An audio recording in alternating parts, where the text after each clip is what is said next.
Jalal El-Fadil, professeur en finance à l'IFA. Donc, quand vous êtes prêt. Donc, bonjour messieurs. À titre d'analyse financière, vous nous avez désigné pour pouvoir procéder à l'analyse de l'entreprise EasyRent parce que bientôt vous allez faire une transaction très importante pour notre compagnie. Donc je vais vous présenter mon équipe, Raya, ensuite Marie-Carmen et moi-même Asselaba. On a fait des recherches approfondies sur l'entreprise EasyRent. C'est une entreprise qui opère depuis 8 ans actuellement et c'est une entreprise qui est prospérante en Amérique du Nord.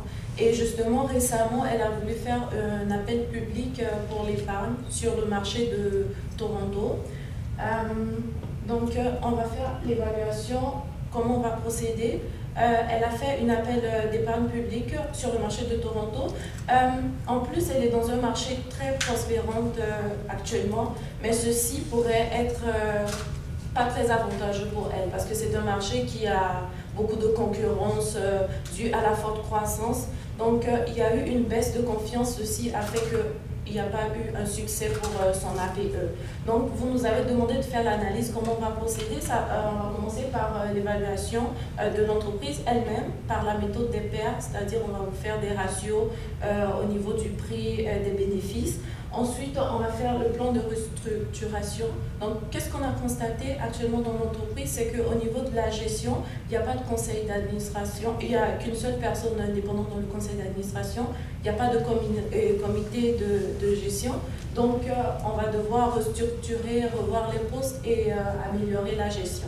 Ensuite, on va procéder au portefeuille d'investissement qui sera fait par ma collègue Raya. Donc, elle va pouvoir vous informer à propos de comment vous pourrez allouer vos actifs parce que vous avez un surplus quand vous avez liquidé vos actifs. Donc, vous voulez investir sur le marché. Elle va pouvoir voir ça avec vous et on va faire un récapitulatif pour vous dire en résumé qu'est-ce que c'est. Donc, je vais laisser la parole à ma collègue Marie-Carmen qui va pouvoir commencer pour l'évaluation de EasyRent. Merci. Là-bas. Donc, on commence avec une analyse soit pour vous mettre un peu dans le bain.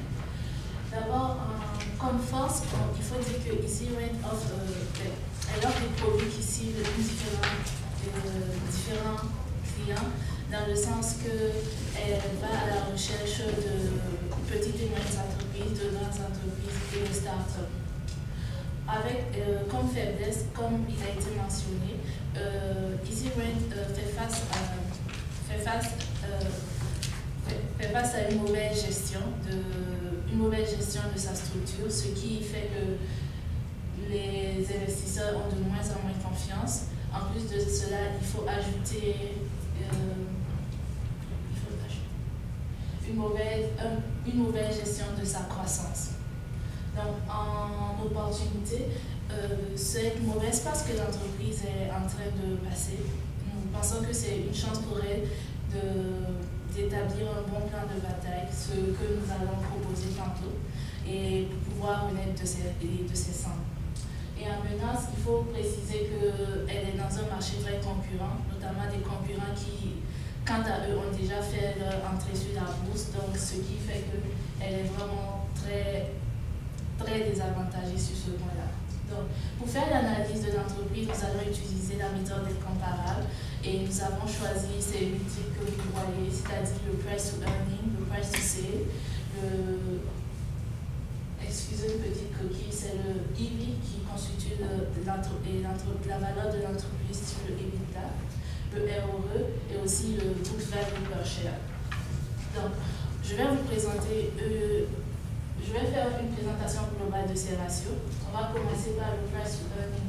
Le price to earning, c'est le prix de l'action divisé par le bénéfice par action.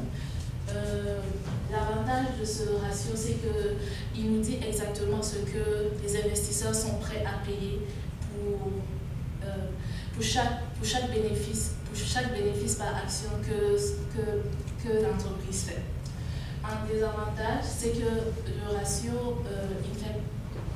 ne prend pas en compte les dettes de l'entreprise. Il ne prend pas aussi en compte la trésorerie. On va passer au price to sale, le prix sur vente. ce ratio nous dit exactement par vente faite par chaque dollar comment les investisseurs arrivent à pricer et à mettre un prix sur chaque dollar de vente fait de l'entreprise. Le problème aussi de cette entreprise, c'est que il ne prend pas en compte ses dettes, mais le point commun, un des avantages communs de ces deux ratios, c'est que ils sont basés sur des données qui sont facilement manipulables à l'intérieur de l'entreprise. Donc, quant au ROE, le Return on Equity ou rendement sur les capitaux propres, il nous dit exactement ce que, en tant qu'actionnaire de l'entreprise, sur chaque dollar qu'on investit dans cette entreprise, combien on aura en retour. Le problème en fait de ce ROE, c'est qu'il ne prend pas en compte ces risques que l'entreprise prend. Même si on a un rendement élevé, il ne faut pas oublier que le rendement va de pair avec le risque. Donc, pour les deux autres ratios, nous n'allons pas les faire. Nous allons directement passer à l'évaluation de l'entreprise. Mais il faut préciser qu'une évaluation financière n'a de sens que si on la compare. Donc, on a cherché 4 concurrents principaux pour EasyRent, qui sont Lightroom, Office Hub et BestRent et Community. Et là, vous avez les données sur le pays, mais rien ne vaut mieux qu'une image qui présente à peu près l'évolution et le first earning actuel des entreprises. Et on voit que EasyRent quand même arrive à se démarquer avec un PI de 17,70. Je vais passer au price to sale. Vous avez aussi les chiffres, mais de côté, vous avez le EasyRent et vous avez le graphique qui présente à peu près les chiffres. Et on voit aussi que EasyRent, ici, il se démarque aussi pas mal. Et par rapport au ROE, on voit que EasyRent est celui qui offre le deuxième à offrir un rendement sur capitaux propres le plus élevé, qui après Lightroom. On va aller au book value per share, qui est, si on remarque, celui de EasyRent est vraiment faible, c'est vraiment zéro. Sur le graphique, on le voit à peine. On a essayé de le mettre en couleur, mais c'est bon, on va viser. Cela s'explique aussi principalement par le fait que l'entreprise, depuis sa création, n'a pas vraiment fait de bénéfices. Ce n'est que dernièrement que l'entreprise a commencé à faire des bénéfices. Donc, cette évaluation que nous avons faite va nous aider à permettre à restructurer l'entreprise, parce que nous pensons que voir comment l'entreprise se présente sur le plan financier va nous permettre de cibler les problèmes qui se trouvent dans l'entreprise. Je vais donc laisser la parole à ma collègue Aselaba pour proposer notre plan de restructuration. Merci Marika. Donc vous avez déjà parlé avec Marie-Carmel à propos des ratios. Le point important qu'il faut noter, c'est que même si les chiffres de l'entreprise nous montrent comme un résultat donné, il y a la partie la plus importante aussi, c'est la gestion au sein de l'entreprise. Parce que ça va vraiment contribuer à vraiment aboutir au résultat, parce qu'on note encore une fois actuellement, il y a une forte croissance dans son marché, et sans oublier que, je ne sais pas si on l'avait mentionné, mais EasyRent, il loue des espaces de firmes immobilières qu'il sous-loue à d'autres clients. Fait que c'est vraiment quand même rentable. Donc, je vais passer au niveau de la restructuration. Excusez-moi si ce n'est pas très grand. Au niveau de la restructuration de la gouvernance, on a d'abord le comité de gouvernance. Ce comité s'assiège pour pouvoir conseiller le conseil d'administration. Donc, eux, ils veillent à ce que le conseil d'administration respecte le processus de gestion, le processus qu'on leur a attribué. On va passer au conseil d'administration lui-même. Donc, lui, il veille aux intérêts de l'entreprise, c'est-à-dire qu'il veille à ce que, comme toutes les tâches que chaque personne de l'entreprise doit faire soient faites, et aussi, il voit s'ils arrivent à aboutir au résultat ou par quel chemin passer pour arriver à ces résultats. Il veille aussi à l'intérêt des actionnaires, donc de voir qu'est-ce que les actionnaires investissent, est-ce que ça leur rapporte ou pas, comment l'entreprise se porte. Donc, vous nous aviez fait part des postes les plus importants au niveau de EasyRent, excusez-moi. Ils nous ont fait part des postes les plus importants et des personnes qui occupent ces postes. Donc, qu'est-ce qu'on a remarqué en premier? C'est que le président était, le CEO, c'est lui le président, c'est lui qui a la plus grande partie dans la compagnie et c'est lui encore le président du conseil d'administration. Et aussi, en dehors de ça, on nous avait noté que le CEO, les gens se plaignaient, les gens au sein de l'entreprise se plaignaient de sa gestion. En plus, c'est quelqu'un qui est un peu impulsif, il ne prend pas des décisions comme impartiales. Donc, on a fait la restructuration. Fait qu'avant ça, je vais vous dire les différents rôles les plus importants. Donc, j'ai mis beaucoup plus l'accent sur le président du conseil et le vice-président. Donc, le président du conseil, il préside les assemblées, il veille à ce que les décisions prises dans le conseil soient appliquées au sein de l'entreprise. Le vice-président, il assiste le président, donc en cas d'absence du président. Puis aussi, il est responsable du comité de recrutement. Donc, si jamais le président n'est pas là, s'il faut recruter d'autres personnes pour le conseil ou pour l'entreprise, il sera responsable. Ici, on procède au niveau du conseil d'administration qui occupera les postes. Donc, au niveau du poste de président, nous avons mis Lisa Parker, parce que Lisa Parker, elle est dans l'entreprise depuis 2016, ça fait plus de 3 ans à peu près qu'elle est là dans l'entreprise, puis elle a été vraiment remarquée au niveau de son travail, et aussi Lisa Parker, elle est vraiment bien dans les RH, elle a travaillé dans plusieurs entreprises, puis elle est vraiment impartiale. Donc elle a eu plusieurs fois, elle n'était pas d'accord de la décision d'autres employés, puis elle n'hésite pas à le dire, même la décision de l'actionnaire majoritaire de l'entreprise. Donc on va la mettre au poste de président.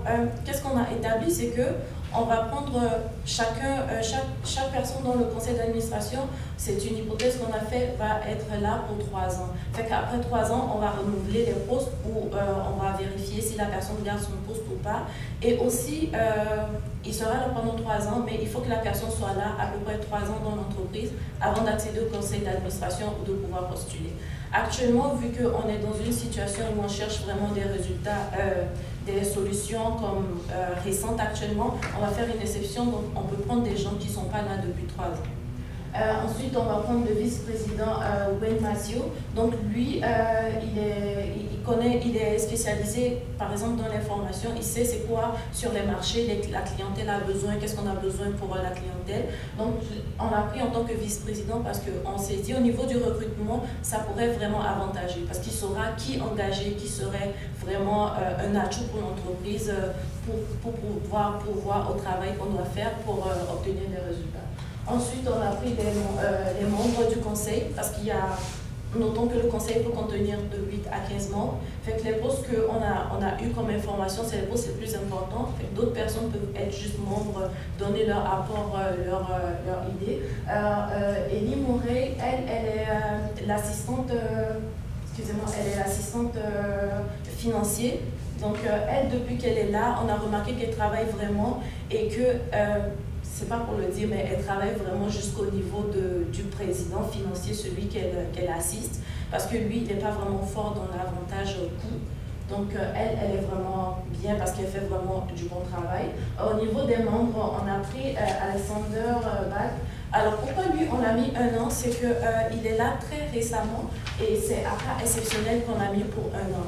Et pourquoi il est dans le conseil d'administration? C'est parce qu'il pourra aider au niveau de l'APE, parce qu'il est venu spécialement pour ça et il est spécialisé dans ça. Au niveau du comité de gouvernance, donc étant donné que Matthew Elfin est vraiment l'actionnaire majoritaire de l'entreprise, on peut dire que c'est à peu près le boss de l'entreprise. Donc on l'a mis dans le comité de gouvernance parce qu'il pourra, en voyant les résultats fournis par chacun et les positions de chacun dans le conseil d'administration, il pourra veiller à qui entre dans le conseil d'administration ou qui reste. Ensuite, on a Sarah Elfin qui est la femme à M. Matthew Elfin. Elle a quand même 15% d'actions dans l'entreprise. On l'a pris quand même parce que même si elle n'occupe pas de poste dans l'entreprise actuellement, quand même avec les résultats qu'elle voit, elle pourra prendre comme des décisions impartiales sur qui serait bien pour le conseil ou pas. Donc, C'est ça. Puis pour le membre, on a pris Marcus Schwartz. Lui, il était là dans l'entreprise depuis, il est vice-président de M. Mathieu. Et aussi parce qu'il est quand même impulsif, donc on ne veut pas qu'il soit dans le conseil et qu'il soit directement lié comme aux décisions qu'on doit prendre. Ça clôture mon plan de restructuration. Donc je vais passer la parole à ma collègue Raya qui va pouvoir continuer pour l'investissement. Merci à Célava. Donc moi, je vais continuer avec la gestion du portefeuille. Donc moi, je vais vous parler de la conjoncture. Vous allez me dire, mais c'est quoi le rapport avec notre sujet? Je vais revenir à votre question dans 2 minutes. Donc c'est quoi la conjoncture? La conjoncture, c'est la mouvance de la fluctuation des caractéristiques économiques. Donc on va parler de l'effet direct qui va être sur la politique monétaire. Donc la conjoncture elle pourrait être soit sur un secteur ou sur une échelle plus grande. Donc un pays, donc pour notre cas, ça serait le pays, ça serait le Canada. Ça va faire un effet sur notre politique monétaire qui, elle préserve la valeur de la monnaie et qui va maintenir de l'inflation. Donc le rapport avec notre portefeuille d'investissement, donc c'est bien beau d'avoir du rendement dans notre portefeuille, mais il faut quand même qu'il ait de la valeur. Donc si on perd de la valeur du rendement, c'est comme si on avait perdu du rendement de notre portefeuille.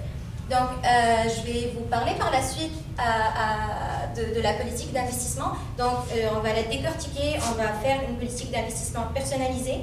On va commencer par l'objectif de rendement, donc ça a été bien précisé, c'était un rendement marginal, mais l'objectif de rendement, c'est le pourcentage qu'un investisseur pourrait avoir en contrepartie d'un capital qui serait investi à un maximum d'un risque toléré. Parce que oui, tout le monde voudrait avoir du rendement, tout le monde voudrait être riche, mais il y a la caractéristique de risque qui va nous stopper.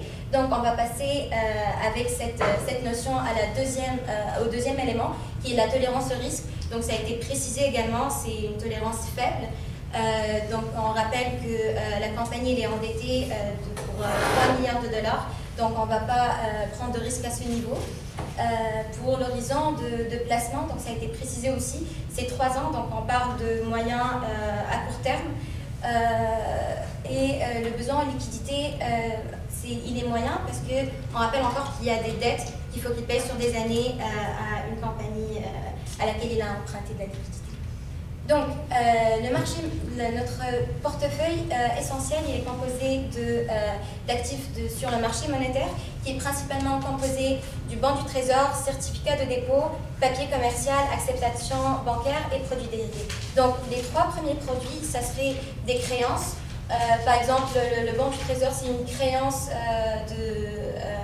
du gouvernement. Donc, c'est comme un prêt donné pris par la part du gouvernement. Il paye des intérêts sur ce prêt-là à l'investisseur. Donc on parle d'un rendement qui est assez faible. Pour le même exemple, on a l'acceptation bancaire, donc ça serait dans le même aspect, mais ça serait par les banques. Donc les paiements d'intérêts, c'est ça notre rendement. Mais on parle, je ne suis pas encore arrivée aux produits dérivés, mais je parle des 4 premiers produits. On parle d'un rendement qui serait d'à peu près 2%, donc qui serait assez faible.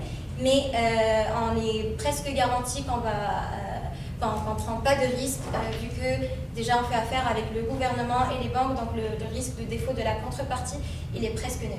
Pour les produits dérivés, c'est un élément qui est très très intéressant, donc ça sert pour des objectifs de spéculation, mais il sert principalement pour la couverture de risque.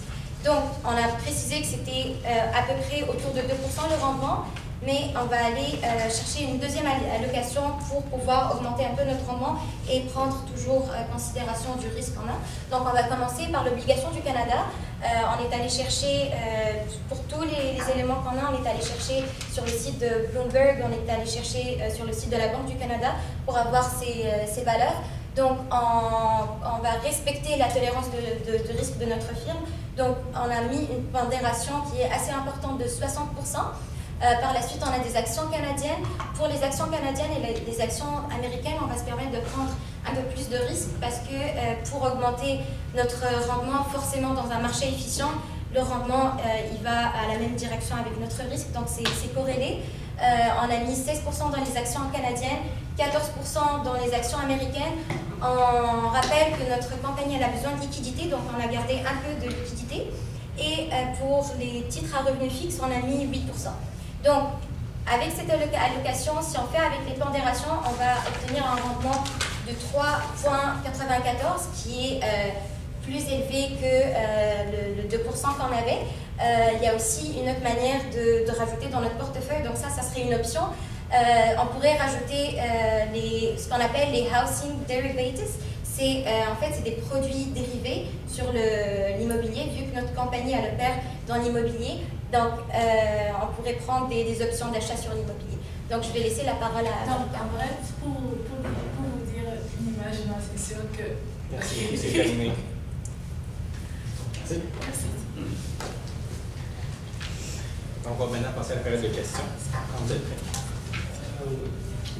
Pour ma part, est-ce que vous avez une recommandation sur la compagnie? Est-ce qu'on devrait acheter? Est-ce qu'on devrait ne pas acheter?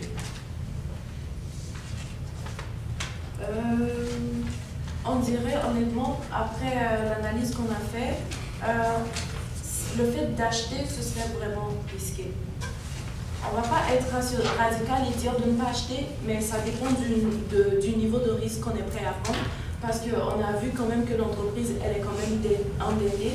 Puis les différents ratios qu'on a vus, ça montre qu'elle n'est pas vraiment en bon état malgré qu'elle soit dans un marché croissant. Donc on dirait que ça dépend vraiment du risque, mais ce serait très risqué d'acheter dans la compagnie. Dans la composition, dans la nouvelle composition présentée pour le conseil d'administration, vous mentionnez que vous ne retenez aucun membre externe. Vous focussez vraiment sur l'expérience que les candidats ont eu dans l'industrie actuelle, ou du moins dans la société. Est-ce que vous pensez que l'ajout de membres externes pourrait essayer de donner une meilleure gouvernance, un avis, un poids différent? Oui. L'ajout de membres Excel pourrait, au niveau de, vous voulez dire au niveau de la gestion, oui. Ouais. Ça pourrait donner un autre avis, justement. La femme de M. Mathieu, elle n'est pas vraiment dans l'entreprise. C'est pour ça qu'on l'a quand même gardée. Mais au niveau du conseil d'administration, oui, l'ajout de membres externes, je dirais, qu'est-ce qu'on peut considérer d'ajout de membres externes à notre niveau? C'est par exemple Alexander, qui est venu récemment dans l'entreprise, qui n'est pas là depuis longtemps, mais qu'on a quand même pris à l'intérieur. Donc, ce serait un avis un peu du point de vue externe. Mais pour répondre à votre question, oui, ça pourrait aider l'ajout de membres externes, mais ce serait vraiment à cas exceptionnel. Fait que, par exemple, sur 8 à 15 membres, on pourrait mettre comme 2 ou 3 membres externes, mais pas plus. Dans votre avis d'investissement ou pas, est-ce que vous avez pris en considération les perspectives de croissance, diversification vers des pays autres que le Canada? Oui, mais je voulais toujours envisager leur stratégie. Okay. Je voulais toujours respecter la contrainte qu'il avait, c'était sa tolérance au risque. Donc c'est sûr, si on va aller vers les pays émergents, il y a un gros risque à prendre. Il y a forcément beaucoup plus. Moi, je parlais d'investir dans l'entreprise, pas dans le portefeuille. Pour la c'est-à-dire, est-ce que l'entreprise vous paraît qu'elle a des perspectives de croissance assez intéressantes? Est-ce que sa stratégie vous semble assez appropriée pour votre décision d'investissement dans l'entreprise? C'est sûr qu'elle a des objectifs vraiment très élevés parce qu'il a été précisé qu'elle, d'ici les prochaines années, elle va atteindre un taux de croissance de 18%. Elle désire atteindre un taux de croissance de 18%.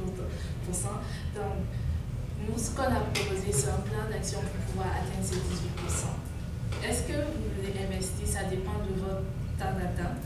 Parce que si vous voulez, vous pouvez investir maintenant et il se pourrait que les 18% de croissance soient atteints, mais comme il se pourrait que les 18% de taux de croissance ne seront pas atteints. Donc, ça dépend vraiment de combien de temps vous voulez prendre. Mais aussi, le taux de croissance peut prendre aussi du temps pour être atteint. Donc, ça dépendra de votre temps d'attente, mais aussi de votre, comme ma collègue a dit, de votre niveau de risque que vous êtes prêt à prendre. Puis au niveau de la diversification que vous avez demandé, même si elle est établie en Amérique du Nord, elle pense s'établir encore en Asie aussi. Puis on voit aussi qu'elle a essayé de faire un appel pour pouvoir être sur la bourse de Toronto. Donc on voit qu'elle fait quand même, elle évolue quand même, elle veut être diversifiée l'entreprise. Vous proposez une pondération environ 30% pour les actions canadiennes américaines. Avez-vous des industries que vous avez en tête qui pourraient peut-être surpondérer ou quelles peut-être les perspectives de croissance vous semblent intéressantes? Vous investissez dans l'indice? Oui, Exactement. Donc, moi, je dirais, si je devrais donner une recommandation, je dirais avec une allocation active. Donc, on va aller suivre l'indice comme ça. On prend pas plus de risques vu que, comme je disais, le marché il est très risqué. Donc, par rapport, si on considère nos facteurs de risque, notre bêta ou notre